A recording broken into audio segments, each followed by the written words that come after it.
Hi everyone, this is AJ and welcome back to the channel. Welcome to another episode of my weekly watch roundup, where I cover quickly all the TV and films that I've been watching this week.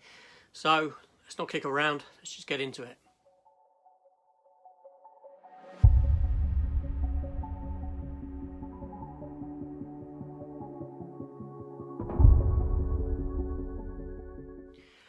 Alright, so I'm going to start with films first and then move into TV, because I've only got 4 films, and if you wish to switch off after the movies, then so be it. If you wish to carry on for the TV stuff, again, that would be great, regardless of what you decide to do. Before you do, hit that subscribe button. Hit the subscribe button, come support the channel, like, share the video. After you've watched it, maybe hit the notification bell as well, and leave me a comment. I do reply to all comments. I'll be interested in your thoughts on any of the stuff that I've been watching, what you think of it, and I'll also be interested in what you've been watching yourselves. Am I missing out on something? So I got my little list to hand, so let's get through it.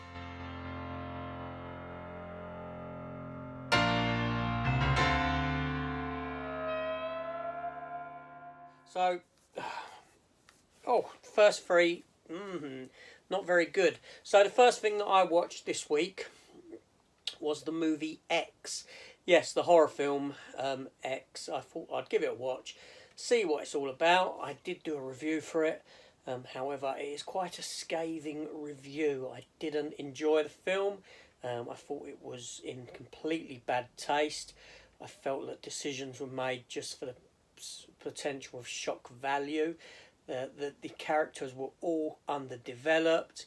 It was just not a very good film at all. And yeah, you'd have to watch my review, because I go into it quite in depth, and I talk about the psychology of stuff and this sort of a thing. And yeah, not very good. It didn't work for me. Didn't work. You know, the story itself, the main characters could have been any group of people whatsoever. It didn't have to be people going in trying to make an adult movie or a porn film. It just made these silly decisions for no reason, and it's an hour before anything happens. So you're left getting to know these characters that are all morally ambiguous and you don't like, because they're all, you know what I mean, they're all coming from this sort of background of either wanting to make money, drug taking, you know. It's just not a very good film. Anyway, next one was the Batman. Yes, I gave the Batman a second viewing, and it was even worse than the first viewing. Yes, I know people love this film, and great. I'm great that you love it, that you think it's good. But I don't. I think this is a particularly bad Batman film. I think it's probably, if I'm going to do a ranking of the Batman films after a second viewing, this would fall second worst. Second worst after Batman Forever. Yes, I would rather put on Batman and Robin again than watch this film. It is 3 hours of boredom. The last half hour is not required in the context of the film. It contradicts itself. The film contradicts itself as to what it wants to do with the character of Batman. It's shot nicely. It's a fantastically made film. It looks really nice on the screen, but it just doesn't work for me. Ironically, in my mind, this film is the closest film to the 1960s Batman TV series in what it does. In the sense that the relationship between him and Commissioner Gordon, and walking around Gotham like he does, and you know, this sort of a thing. I don't like him as Batman anyway. Robert Pattinson, I think he's rubbish. I'll take George Clooney over this guy. I really would. The one thing I said is that you've got a film here and you've lost all the fantastical. You've taken all the fantastical out of this movie, and the minute you've done that, you show Batman for what he is. The ridiculousness, the stupidness of a man dressed as a bat in the real world. Even Christopher Nolan's trilogy that stepped into like more real world territory still had an element of fantastical about this. But this film ejects all the fantastical and wants me to believe in a real world setting where a man dresses in a stupid costume. No. Then another film I watched, Nine Bullets. Now, this film here, I switched off. Maybe half hour in, halfway through, I don't know. Lena Headey starred, Game of Thrones, Lena Headey.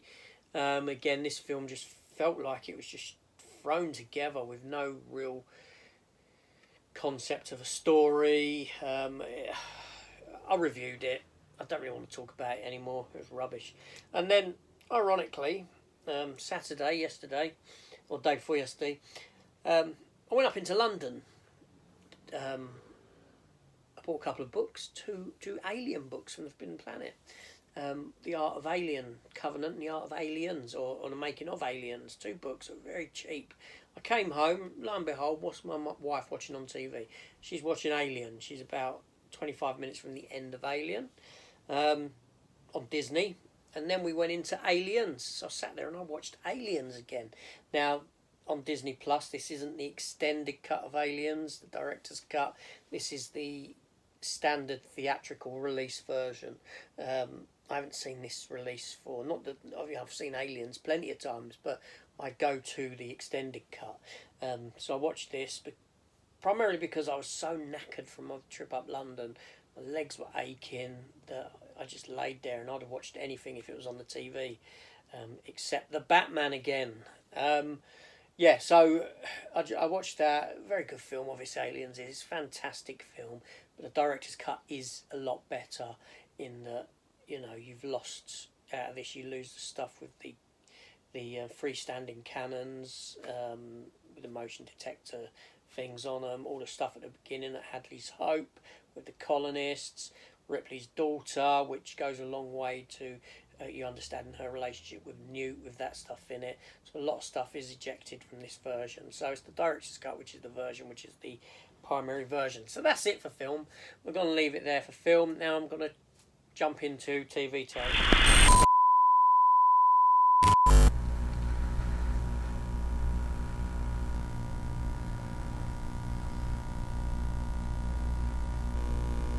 The first thing I watched is Star Trek Picard. Not very good. Again, the writing on this programme is poor. I do review this series week to week, and this week coming, keep an eye out if you ain't watching it, I've actually recorded a skit for it. I've written and recorded a little comedy skit for my Star Trek Picard review this coming week on Thursday. So that will be in there. Next up was Moon Knight,